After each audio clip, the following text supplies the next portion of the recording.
നമസ്കാരം. റാഫ്റ്റോക്ക് മലയാളത്തിലേക്ക് ഏവർക്കും സ്വാഗതം. ഇന്ന് സൂപ്പർ ലീഗ് കേരളയിലും മലബാർ ഡെർബിയാണ്. ഇന്ന് രാത്രി ഇന്ത്യൻ സമയം 7:30 മലപ്പുറത്തെ സ്റ്റേഡിയത്തിൽ, അതെ പയ്യനാട്ടെ സ്റ്റേഡിയത്തിൽ മലപ്പുറം FC-യും കാലിക്കറ്റ് FC-യും തമ്മിൽ ഏറ്റുമുട്ടുമ്പോൾ പുതിയൊരു ഡെർബി പോരാട്ടം നമ്മുടെ മുന്നിലേക്ക് വരുന്നു. രണ്ട് ടീമുകളും വിജയത്തിനായിട്ട് കഠിന പ്രയത്നം നടത്തുമെന്ന കാര്യത്തിൽ ഒരു തർക്കവും വേണ്ട. കിടിലൻ തുടക്കമാണ് ജോൺ ഗ്രിഗറിയുടെ കീഴിൽ സൂപ്പർ ലീഗ് കേരളയുടെ ഉദ്ഘാടന മത്സരത്തിൽ മലപ്പുറം FC-ക്ക് ലഭിച്ചത്. മത്സരത്തിൽ ഉടനീളം കളിക്കളത്തിലെ മലപ്പുറം FC മെയിൻറ്റെയിൻ ചെയ്തു. അതുപോലെ രണ്ട് കിടിലൻ ഗോളുകൾ നേടി അവർ വിജയിച്ച് കയറി. അതങ്ങ് എവേ ഗ്രൗണ്ടിൽ. ആ എവേ ഗ്രൗണ്ടിലും വലിയ രൂപത്തിൽ ആവേശം നിറച്ചിരുന്നു മലപ്പുറം FC-യുടെ ആരാധകർ. ആ ആരാധകർ ഇന്ന് സ്വന്തം മൈതാനത്ത് മലപ്പുറം FC പന്ത് തട്ടാൻ ഇറങ്ങുമ്പോൾ കാര്യങ്ങൾ മറ്റൊരു ലെവലിലേക്ക് കൊണ്ടുപോകും എന്ന കാര്യത്തിൽ ഒരു തർക്കവും വേണ്ട.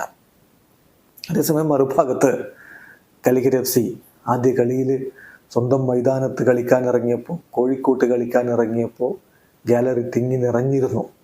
അന്ന് പക്ഷെ അവർക്ക് തിരുവനന്തപുരം കൊമ്പൻസിനെതിരെ വിജയിക്കാൻ കഴിഞ്ഞിരുന്നില്ല. 1-1 സമനിലയായിരുന്നു.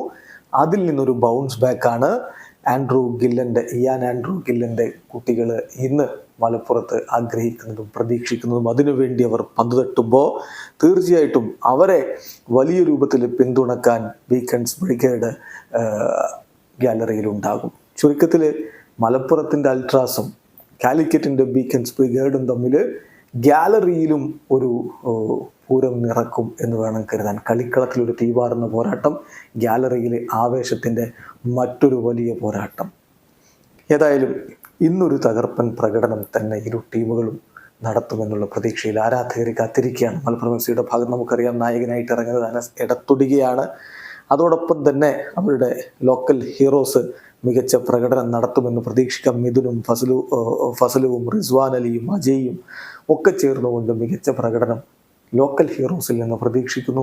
ഒപ്പം വിദേശ താരങ്ങളും മികച്ച പ്രകടനമാണ്. പെഡ്രോ മാൻസിയാണ് സൂപ്പർ ലീഗ് കേരളയിലെ ആദ്യ ഗോൾ കണ്ടെത്തിയതെന്ന കാര്യം ഓർക്ക്. പിന്നെ അലക്സ് സാഞ്ചസ് സബ്സ്റ്റിറ്റ്യൂട്ട് റോളിൽ ഇറങ്ങിയാൽ അദ്ദേഹത്തിൽ നിന്നും ഗോൾ പ്രതീക്ഷിക്കുന്നു. അതുപോലെ ബർബോസ, ഇങ്ങനെയുള്ള താരങ്ങളൊക്കെ മികവിൻ്റെ പര്യായങ്ങളാണ്. അതുകൊണ്ട് തന്നെ മലപ്പുറം FC അതിശക്തമാണ്, ഒരു സംശയവും വേണ്ട. മറുഭാഗത്ത് മികച്ച ഇന്ത്യൻ താരങ്ങളുണ്ട്, അതുപോലെ വിദേശ താരങ്ങളുണ്ട്.